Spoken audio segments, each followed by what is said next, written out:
to get tough for me and, you know, Ben and I when the food is cooking and we can smell the aroma, but we can't taste it just yet. We're getting there, though. Right. That's where the bribing comes in. You know, who bribes me more gets the first bite. That's how it works. A lot happens behind the scenes. Right. All of you are welcome to either at Il Mito or you're making this at home, because whether you get back to the table at my place or yours is irrelevant. We just want to get back to the table. Now see what has happened.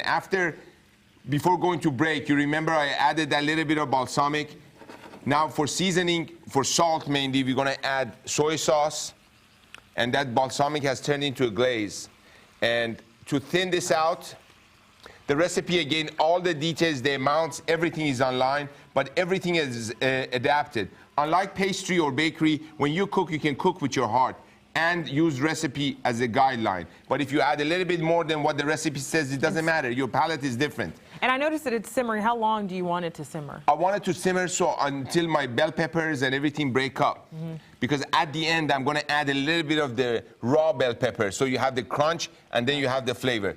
Then I'm going to add a little bit of red wine here, just a little bit, and that's what Ben told me.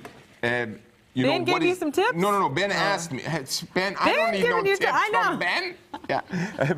Ben asked me what is the difference between your sweet and sour, and that's the usage of the wine, you know, balsamic vinegar, those kind of things. You can make your own. So here's the one that we're going to be doing, and then last but not least, a little bit of broth, chicken broth. This is because the main ingredient or the main protein that we're going to be using is going to be chicken. All right. Okay. So here's our sauce. Now the supporting cast here is going to be a polenta. I started the polenta for you. You recall the polenta was basically the milk with the basil, pesto, and that's what it is, and that's what we have right now. Does that have any butter in it? No. That's the olive oil from the pesto that's in there. You don't need any butter. You know, of course you can. You know, the same thing, polenta is the same thing as grits. It's a cornmeal. And exactly. Grits. I'm a Southern girl. Yeah, so I know. Oh, by the way, brunch at Il Mito, we have this polenta and shrimp. Is the shrimp and grits? Oh, that sounds you know, that's the whole idea came from. Yeah, exactly. I love that. Yeah. So now this is coming to a boil. Very crucial. Taste your broth or your milk or whatever you're going to be using before you add your polenta to it. So make sure that it is seasoned. Boy, I amaze myself. Again, a little bit of sea salt, a little bit of white pepper, and then we're going to gently whisk. And Chef, I have to say, the thing about you is you have something for everyone. You do. Everyone's going to love your food. Thank you. Thank you. You know what? This is the whole thing.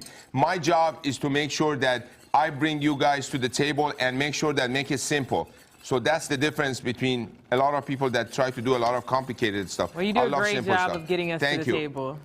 And then this is basically, you see, now I want you guys to catch this because this is so watery right now. A lot of people would say, hey, this can't be polenta, this can't be grits. You just wait and see how it's going to come together once we let it rest.